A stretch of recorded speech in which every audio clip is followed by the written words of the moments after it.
සෙංකඩකල රාජධානියේ වඩා හිඳුවන ලද දන්තධාතුන් වහන්සේ දිවමන් බුදුහිමියන් ලෙස සත්කාර පිටුම් ලබති. ශ්‍රී සම්බුද්ධ පරිනිර්වාණයෙන් පසු සෙසු උත්තම ධාතුන් වහන්සේලා අතර සතර දළදා වහන්සේලා ඉතිරි වූ වග දීඝනිකායේ මහා පරිනිබ්බාන සූත්‍රය තතු හෙළි කර ඇත්තාහ. 45 වසක් පුරා ශ්‍රී සද්ධර්මස්කන්ධයේ පහසලත් යටිහනුවේ වාම රතනක ශ්‍රී දන්තධාතුන් වහන්සේ හෙළදිවට වැඩම කළේ ත්‍රිසිංහල ජනයාගේ සංසාර වාසනා මහිමයකටම වන්නේය. ලෝකේකනාත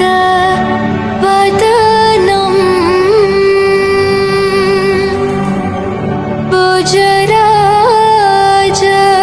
හංසම් වේනේය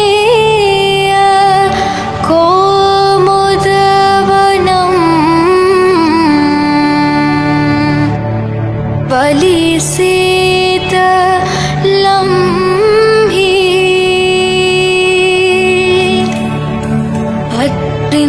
අත්තින්තුකාර වරරූප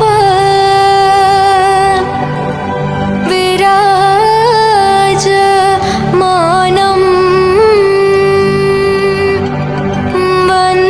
වන්දාමි සාදු මමලම් ජිනදන්ත ධාතුන්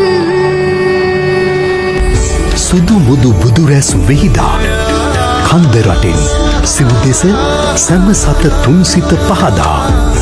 සදහම් රැසින් සිරි දළදා වන්දනාව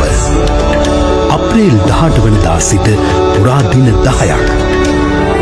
දෙව් බඹුන් හා සමග වාම දළදා උදට වේවී සිටින